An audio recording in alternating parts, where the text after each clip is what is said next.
The problem with you is you're whining like a little fucking baby. What's going on, fam? It's your boy, Papa Swolio, back with another episode of Ask Papa Swolio. Remember, if you want your question answered and featured right here on the show, just drop your question in the comments below with the hashtag AskPapaSwolio, and I will get to them as soon as I can. Don't forget also to subscribe to the Daily Swole Podcast, where you can have me in your ear holes every single day. Daily Swole Podcast is available everywhere. You can also catch the live stream on my second channel, Daily Swole Podcast, right here on YouTube. Without further ado, let's get right into the first question of the show. This one is from Grim Raptor. Papa Swolio, is whey protein a too concentrated source of protein, and can it negatively affect you? Generally, if you're going to consume a whey protein, you want to get a whey protein isolate. Some of the issues surrounding processed sources of protein in food like whey protein, because it's manufactured in a plant, is that sometimes there could be heavy metals and things and contaminants that get into the proteins, and there have been studies and tests that show a lot of these are contaminated and have other byproducts in them. So you want to get something as isolated as possible. You don't want to go with the concentrate, because generally per serving you're getting a lot less protein and it might not digest as well. I personally do not consume any source of additional protein aside from my whole foods, but that is what I would recommend if I were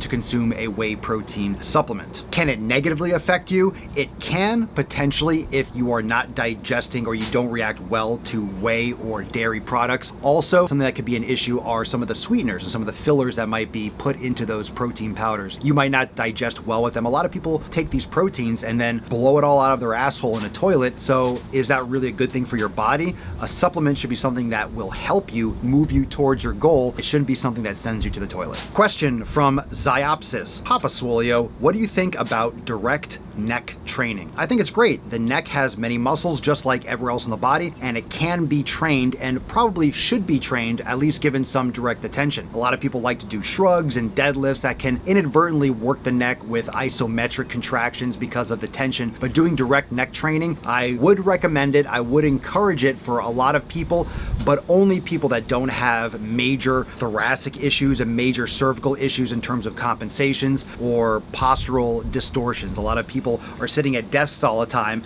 and they're hunched over and rounded and they have a lot of cervical extension. A lot of these people need to do some fundamental yoga and corrective exercises before they should start doing any kind of overload and direct neck training. But as long as you start slowly, progressively, and you do it with good form and you have someone that's showing you properly and observing your posture, I think it should be a good thing. Question from Meeg. Papa Swolio, what's up, Meeg? I used to be a collegiate sprinter, but since then I've been a little bit lost as to what my new normal should be in terms of food and workouts now that I'm at a corporate job.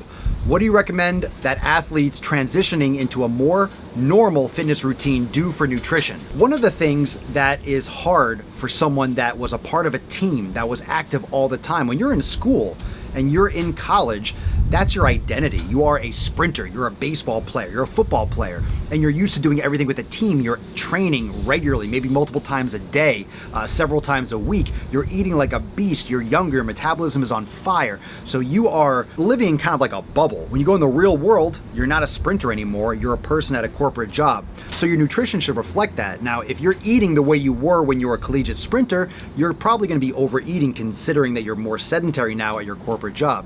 But if you're training and you're exercising, your nutrition should just match what you should be eating. Check out my videos here on the elimination diet and also Gain Train blog. It's on my website, Swolenormousx.com. There's an article posted in the past week or two about the elimination diet and can help give you some more insight into how you can figure out what foods are best for your body, and then you can start checking out your caloric intake and seeing what you need for your training and your lifestyle so you're not overeating and gaining too much weight. Question from Nana-san. Papa Swolio, how do I know when it's time to change my gym shoes? Does it make a real difference? How often should I switch them up? You're asking the dude that doesn't wear shoes. You're asking the dude that wears Vibrams, that wears barefoot shoes with absolutely no sole. There's nothing there. It's like 3 millimeters of just this rubber at the bottom. So I don't believe in footwear in the gym. I don't think people should be wearing shoes. However, you shouldn't just jump into barefoot training if you're not used to it because your feet are not adapted to it. You can get stress fractures and have other types of issues because your Achilles tendon is now going to be stretched longer because you're not wearing heels anymore. For example, heels being Nikes or high heels, they all elevate the heel. How often you should change them out depends on the wear. If you're a runner and you're running regularly, I believe it's like every couple months or X amount of miles, I forget, but if you're running constantly, which again, I don't recommend because that's heel to toe running. And even though you're wearing shoes, it's still not changing the fact that you're smashing on your joints and you're fucking up your knees and your back. Heel to toe running is just so fundamentally incorrect. Even proper footwear can't solve those issues. You're still going to get overuse injuries as because of it, most likely. You know, it depends on the context. It depends on what you're doing. You're doing a lot of plyometrics, a lot of jumping.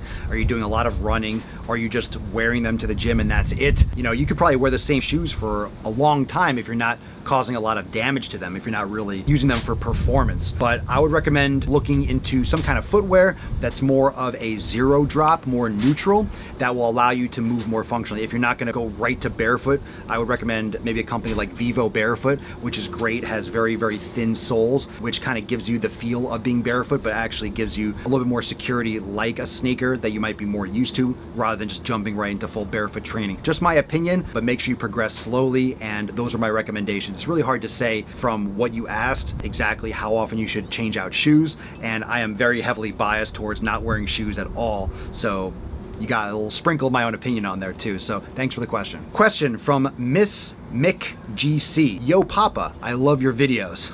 Well, thank you, miss. I appreciate it. I used to watch a lot of videos about weight loss, and now that I want to gain weight, how can I change my mindset from weight loss mode to muscle gain mode or something different? This is very common for people that for a long time been overweight, and there's a big focus in the fitness industry, not just on overall weight loss, but fat loss. There's always losing this, you know, get rid of the extra, get rid of the extra. Once someone does that, and once you have success and you've lost that weight, all of a sudden you have to think about eating more and lifting harder and seeing the scale increase. And a lot of times people freak out, they lose their shit because it's a completely different concept. They feel like they're going to get fat again. So maybe this is the way you feel like you're going to gain weight, but the wrong kind of weight. What I would recommend is, because if you want to build muscle, you want to kind of bulk up, but bulk up lean mass, you want a caloric surplus, you might want to bias your calories towards a little bit more protein, a little bit more fat, not so much on the carbohydrate aspect. But if you have a caloric surplus, determine what you're maintaining at in terms of your caloric intake,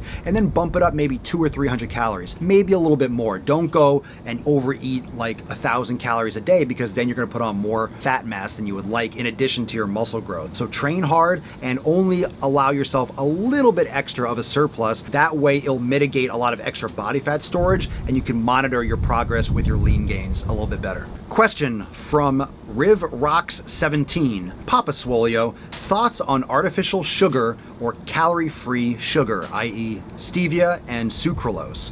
I try to stay away from all that shit as much as possible. For me, and this is my opinion, this is not like backed by hardcore science, if you're telling your body sweet, your body is going to react sweet. And I'm not saying that an artificial sweetener will spike insulin or have the same exact mechanical effect in the body, but what you're doing is you're giving your taste buds something sweet. So what are you going to do? You're going to want more of that sweet. Your body doesn't really give a shit whether it's sucralose or it's sucrose or it's aspartame or it's whatever else they'll put in the food to make it taste better, stevia, whatever the fuck it is. If you're telling your brain sweet, your brain is going to crave more sweet. And if you're around something, around food where there aren't artificial sweeteners and it's just pure sugar, you're going to want that too. You're going to want that Krispy Kreme donut because you want sweet. Your brain is attracted to sweet. Your brain wants that because it's calories. You're in the wild. Your body wants sustenance. So you're going to be attracted to those types of foods. So it's not so much what it does to your body, is it causing you to gain weight in the moment, but it's making your brain fat, in my opinion. This is the way I approach it. It's tricking your brain into thinking that you should be getting more sweet things, even though it might not have caloric value. I don't think it's helping you. So I personally stay away from it, and I would recommend, if you are concerned and you're trying to lose weight or mitigate fat gain with whatever you're doing, I would avoid those as well. Question from Tiffany Skinner. Papa Swolio, I am on week 7 of working out, and while I've noticed changes in my measurements, the scale has barely budged. I feel that the scale should have at least moved some during these 7 weeks. Why do you think that it stayed stagnant? I think it stayed stagnant because you're only on week 7. You've barely fucking started. Week 7 is jack shit I've been working out for thousands of weeks. I mean, you need to put in the time. You need to be patient. You say here in your question that you're easily 15 pounds over your normal weight. Okay, fine. 7 weeks is nothing. Your body is going to adapt very quickly to whatever changes because your body is designed to adapt to those things. Your body wants to adapt and wants to normalize its environment. So 7 weeks is nowhere near enough time to hit a plateau. It's nowhere near enough time to really start worrying and, oh my God, I'm not seeing enough change. You're way too obsessed with the scale. You're not focusing on all the right shit. It says you're trying paleo. I would recommend doing an elimination, and maybe there's still something that you're eating that might be causing inflammation or some kind of issues or cravings and so forth. If you work out Monday through Friday, what's going on Saturday and Sunday? Are you doing yoga? Are you doing active recovery? You're just sitting on your ass. Are you overeating because you're eating the same types of foods, but you're not exercising? What are you doing those other days? I think you're still a beginner. I think you're way too early in the process. You're impatient, and I think you just need to keep on going, and I think you'll keep on seeing more progress. Question from Tim Shara. Papa Swolio, will supersetting back with biceps hurt gains, or is it better to superset different muscle groups? Currently on a push, pull, legs routine. Yes, I do not recommend you supersetting back with biceps. The reason is when you're training your back, you're also working your biceps. Back and biceps both fall into the category of pull. When you're doing a back exercise, whether it's a pull-up, whether it's a row, you are flexing your elbow. You're causing elbow flexion, which activates the biceps. So the biceps are considered an accessory or a synergist muscle group in addition to helping the prime movers in the back when you're doing a back exercise. So to go back and forth, back, biceps, you're affecting your back training by fatiguing your biceps. If you were gonna do back and biceps on the same day, I would recommend doing all your back training first and then adding in your bicep training towards the end. If you go back and forth, you're going to be subverting and weakening your body for those back exercises, and in my opinion, that's not what you want to do. There are certain strategies where you could do something like that, but in general, if you're trying to make the most gains, I would make sure that you focus all your attention on those big compound movements that the back requires, and then at the end, you can cap it off with some isolation with your biceps. Well, thank you so much, everyone, for asking your questions. Thank you for being here for this episode of Ask Papa Swolio. Remember, if you want your question featured right here on the show, just drop your question in the comments down below with the hashtag AskPapaSwolio, and I will get to them as soon as I can. And before you go, don't forget to check the links in the description down below to subscribe to the Daily Swole podcast so you can join me every single day right here in your ear holes. You can also catch the live streams every single day on my second channel, Daily Swole Podcast. Until next time, peace out, fam. Click the link, motherfucker! Click the link! Click the link! Watch another video, like and subscribe. I know you want to. You know you want to. Come on, everyone knows you want to. You love Papa Swolio. You love the man bun. You love the sick bugging gains. You love it. Oh, oh, oh. You love it. Oh, oh, oh, oh, oh, oh.